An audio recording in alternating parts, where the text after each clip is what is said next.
Hey guys, Weiss here. Welcome to another video.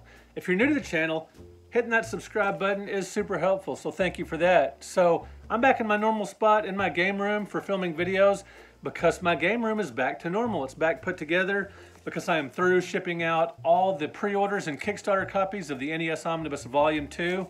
Hang on to the end of this video and I will show you guys a commercial for this book in case you haven't seen it yet. All right guys, let's do a fun one today. My 7 biggest game collecting regrets. Now these are things I should have known better. Either I should have had more information or should have made a better decision or should have investigated further. These aren't gaming regrets like, oh, I should have bought every single game I ever saw at a garage sale back in the 90s when I was only buying individual copies for myself, games I wanted. I didn't know better. Nobody knew in the 90s that video games were going to be worth a lot of money. I'm not talking about that kind of thing. I'm talking about game collecting decisions I made that I should have known better, that I should have made a better decision or researched the topic or whatever. And the top one in this video, I'm doing 7 for you guys. The top one, I still think about it to this day, as I do all 7 of these actually. So let's get to it. Let's get to number 7. This is a little bit more of a Tales from a Retro Gamer type episode that I've been doing lately. So let's get to it. Number 7. Back around 2003 or 2007, Ikaruga for the GameCube. Phenomenal vertical shooter, great game, hardcore. They had stacks and stacks and stacks of this shooter at Incredible Universe, a store not that far from my house, for $14.99 each. Now, I did buy a copy. I bought one copy. And this would have been, like I said, the game came out for the GameCube in 2003 in the US. And then this was either 2003 or 2004. They had stacks of these. They were closing them out. They probably had about, I don't know, 30 or 40 copies. And I even looked at that and I thought, that's an odd looking cover. It's kind of got that Japanese flair. It's a hardcore shooter. I've heard great things about it. I'm definitely getting a copy for me. And I bet at $14.99, I could probably flip these at some point. Even back in 2003, 2004, you could flip games on eBay that you found here and there. And I was definitely doing that before the big retro gaming boom, before video games were, seen as valuable or whatever. You could flip games from time to time. Now, I couldn't have flipped these right away. I mean, they were dumping them. But I thought, I bet if I bought these and held on to them, this is just the type of game that would go up in value.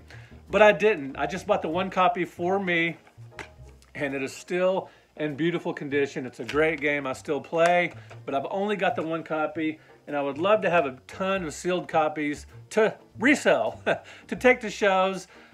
Because it's worth a lot more now than $15. It's an incredible cult classic shooter. That's number 7. I should have bought more copies of Ikaruga because I had a hunch that they would be worth more, and they certainly are, especially today. All right, number 6.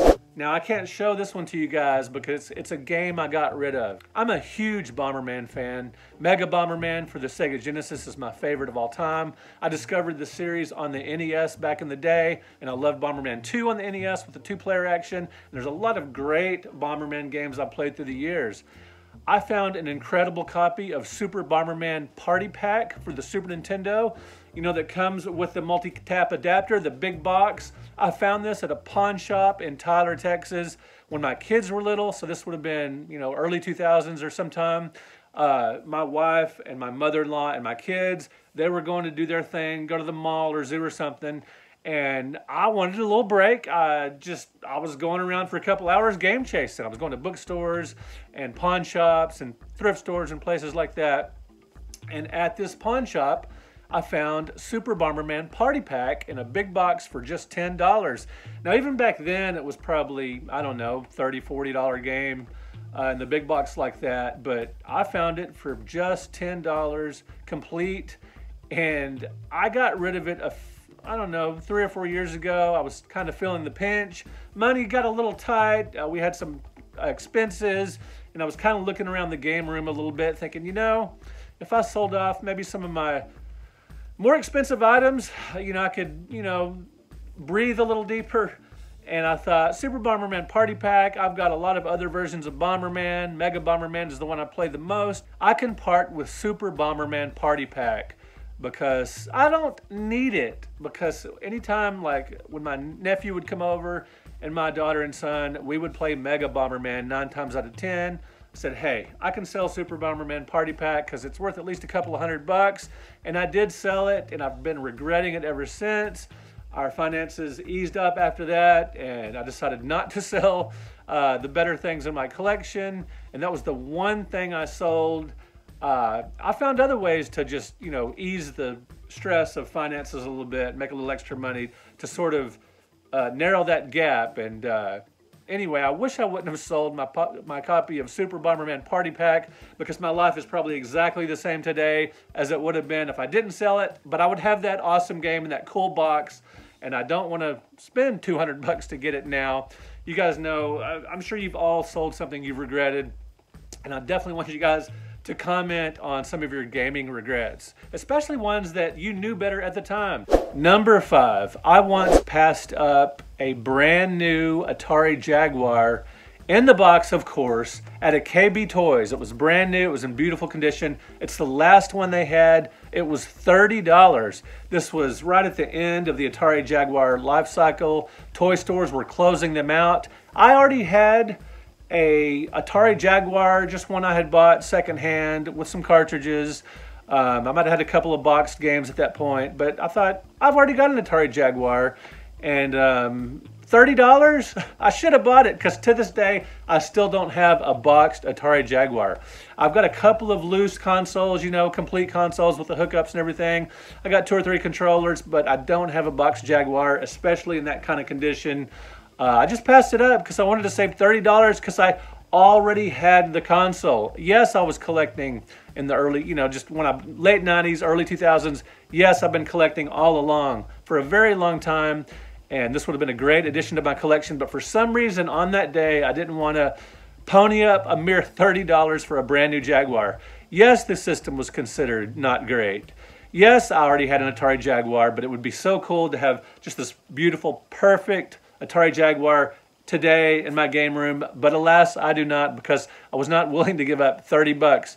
A brand new Jaguar, I can't even imagine what one would go for now. Complete ones are hundreds of dollars. They've gone up a lot, even just in the last couple of years. That's number 5, bummer. I didn't buy that, and I knew better. These are all ones I should have known better or done more research. Number 4. Back in my garage selling days, my heavy-duty garage selling days during the 90s, when I would go with my parents almost every Saturday morning to garage sales, even after I got married, because this was something my parents and I could do together, you know, just an activity we could do, something that we enjoyed together. Every once in a while, my wife would go, but it was typically Saturday mornings with my folks. We would have a great time together going to garage sales, and I would always come back with a ton of stuff. Almost every single Saturday morning, I spent at least 2, 3, 4 hours garage selling. I'd find a ton of stuff, and you could ask anybody back in the 90s that did a lot of garage selling, that stuff was everywhere. People were dumping retro games. There was a mint condition complete Atari 5200, and I did purchase this at the garage sale in question. It was like $5 or $8. It was dirt cheap. They were basically just giving it away. Again, a lot of this stuff was just considered junk in the 90s. You know, nobody cared about retro gaming hardly. There weren't that many retro game collectors, at least not like there are today. We were few and far between. And I did buy this, so what is my regret? I sold it on eBay for $50 plus shipping. Because again, I already had a 5200. I had an excellent 5200 collection by this time, with a lot of games, a complete system, and I had the Wico joystick and several joysticks. You know, just a great, complete, you know, complete as far as all the hookups and everything. I was playing my 5200 a lot, but I thought this boxed one could get a lot on eBay. I should just sell it. And I don't have a room for this giant Atari 5200 box. This was before I had the big game room like I do today. And I sold it on eBay for a weaselly mere $50, which I was very happy with at the time. But in retrospect, and now, I should have kept it. How cool would it be? I don't have a 5200 box, and I certainly don't have one, you know, that's in gem mint condition. Whoever bought this, it had the inserts and everything, and the foam padding, and the cardboard. It was in beautiful condition, and whoever got this apparently didn't do much with it because it was in incredible shape. Oh, how I wish I had that back. That would be amazing today. That is number 4. First world problems, but just some regrets with gaming. So stick with me here. Number 3. All right, so when Super Star Wars came out for the Super Nintendo, I definitely bought a copy. I'd heard incredible things. The reviews were strong. And I did indeed get my copy of Super Star Wars. I might have even paid full retail for it, or at least maybe the first price drop or whatever, because I absolutely wanted this game. Huge Star Wars fans. It's a great platform shooter. Excellent game. Didn't regret my purchase at all. Loved it. But I didn't get the sequels right away. Super Star Wars, The Empire Strikes Back, or Return of the Jedi. They were expensive, and I was buying other games, and they were similar, and I held off. Until later, again, late in the life cycle of the Super Nintendo, I got Super Empire Strikes Back and Super Return of the Jedi. Now, these are the later releases with the classic hits available once again. So I bought them, and they were just $5 each at Toys R Us. Now, why is this a regret? I'm glad I bought them, and I played the heck out of them. Very difficult games, but tons of fun. Played the heck out of them. What am I regret? They had stacks and stacks and stacks of all 3 games, the later releases, for $5 each. And I remember thinking to myself, even back then, whenever I bought these, late 90s, I guess, thinking, these are cheap. These are just $5 each. These look cool in the box. They're brand new factory seals in beautiful condition. Surely these are going to be worth more than $5, even just to like a Star Wars collector. They'll be worth $10 maybe, $15 or $20. Surely more than $5, absolutely. I should buy all these and just put them back, and someday at a Comic-Con, maybe I can even put them out for $10 each. Surely more than $5. But like a big dummy, I just bought 1 each for my collection, and that's the most important thing. I've had an incredible amount of fun with these games, but I did not buy extras. This would have been amazing trade bait over the years, especially now. This factory sealed stuff is crazy now, and I wish I would have bought stacks and stacks and stacks on stacks on stacks on stacks of the Super Star Wars games. That would have been amazing, but at least I had the games in my collection. That's the most important thing. Just some regrets here when I should have known better, because I know those games would be worth more than $5. Number 2. Now this one is super painful. Number 2 and number 1 on this list are very painful, and they definitely deserve the top slots. Number 2 almost made it to number 1, but it came down to sheer finances.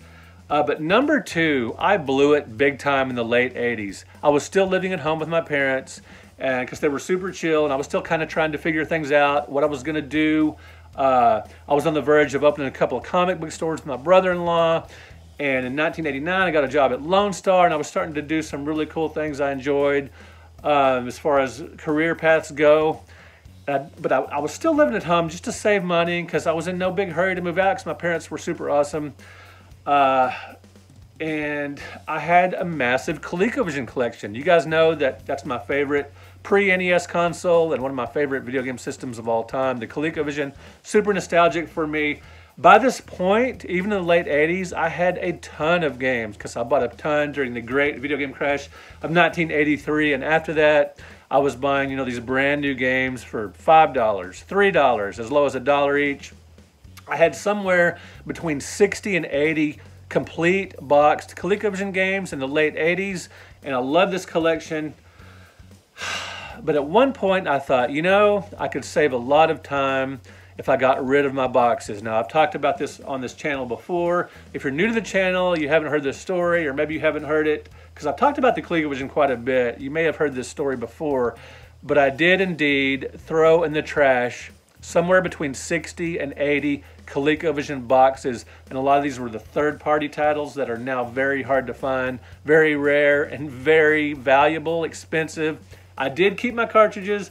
I did keep my instruction manuals. I did a video on my ColecoVision instruction manuals showing you guys these. I've got a big instruction manual collection. I'm really glad I didn't throw away those, but I did throw away the boxes because I needed more room, or thought I did. I even had a fairly big bedroom at my parents' house with a lot of shelving. I could have cleared the crap off of it and just had this great rows and rows of ColecoVision games in alphabetical order. Just a phenomenal collection with boxes, but I threw out those boxes like a big dummy. And to be fair, I was in my late teens, early 20s. I was dating and going out with friends and hanging out in, bars and stuff. Just doing, that, late teen, early 20-something thing that people do. And I had other, other interests beyond gaming. Although I was still a hardcore collector at this point, but for some reason, I threw out the boxes. And I chalk it up to wanting more space. Unforgivable. Anyway, that's number 2. Wish I had that one back. And number 1 cost me. I could have made thousands and thousands of dollars with this. I just didn't think it through. And it was just my ignorance at the time. Sometime around 2000, 2001, I walked into a GameStop. This was not long after it went from being a Funko Land to a GameStop. And I've got a full video on this on my channel, so you guys can watch that. I'll keep this brief, this number 1, because I do have a full video on it that you guys can watch. But if you haven't seen that or you don't know what I'm talking about, I walked into a GameStop and I saw something really strange, something you just don't see there. I saw remaindered older stock, but I didn't know it was remaindered older stock. I didn't know it was old stock that they had put out for sale. I thought these were new items because I didn't know what they freaking were. Even though I was supposed to be this video game expert, I was already writing for the All Game Guide at this point. I'd started in 97, and by the late 90s, early 2000s, this was probably 2000, 2001 when I walked into this GameStop and saw this, because this was when it was no longer Funko Land and it was GameStop. I think it happened around this time. Well, we're waiting. And I walked in there and I saw stacks and stacks and stacks of Game & Watch handheld games. Yes, Game & Watches, which are now worth tons of money, especially new in the box. I looked at these and I didn't know what they were. None of my friends in high school had Game & Watches.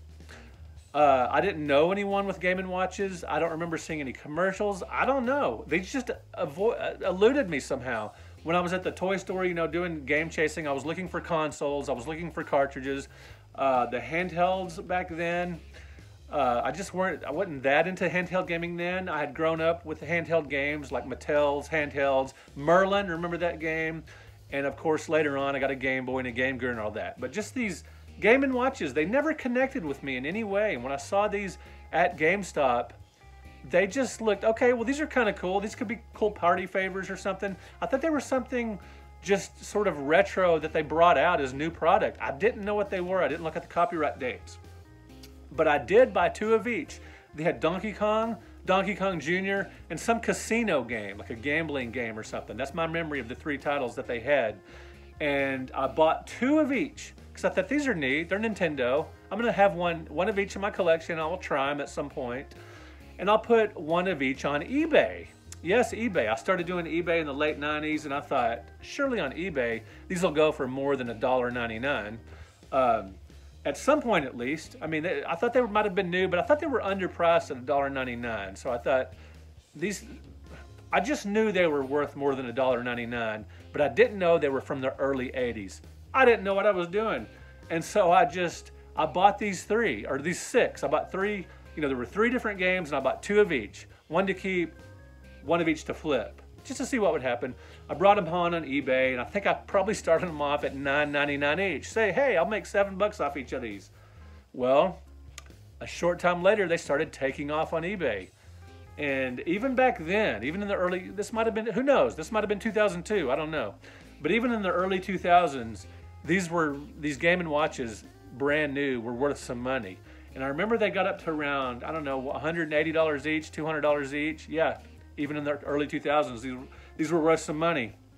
As soon as they started taking off in price, I went back to GameStop, and of course, they were gone. I imagine someone, a reseller or a game store owner or a hardcore collector came in and bought every one of them and just about had a heart attack when he saw them. Because GameStop to me, I've seen some other stuff that was blown out, just vast stocks of items at GameStop, stacks of Dreamcasts for $40 each, and I bought my Dreamcast. I remember stacks of Panasonic 3DO controllers for $1.99 each. I did buy a couple of those because I had a 3DO that I'd bought at a thrift store for $12. But these Game & Watches, I didn't know what they were. These handheld, they were new to me at the time, which is hard to believe looking back. I can't believe These just didn't resonate with me. They didn't connect with me, and I didn't know what I was seeing until I started doing research. Typically, when I would put something on eBay, I would, research. I would look up completed eBay auctions. What is this? How much does it go for? For these, for some reason, I just stuck them on eBay. If I would have taken them straight home, looked up completed auctions, and saw how much they went for, I would have gone straight back to GameStop, and they would have likely been there. Probably about, I don't even know, there were stacks of them. 40, 60, 80 all together when you take all three games. I have no idea. They were on an end cap, and they were just in stacks. Anyway, that's my #1 regret with retro game collecting. Things that I should have known better. I could look back and think, oh, I should have bought every game I ever saw at a garage sale for $1. But who knew that weird third-party Atari 2600 games would be worth a lot of money someday? I should have bought duplicates during the great video game crash, but who knew? These 7, I feel like I should have known better. Anyway, let me know in the comments your top retro gaming collecting regrets. Thank you guys so much for watching. Thank you for liking this video. Thank you for subscribing to the channel. And check out the commercial for the NES Omnibus Volume 2, which is available now. You can get it from me, from Amazon, and wherever fine books are sold. Thank you guys for watching. We'll talk to you in another video.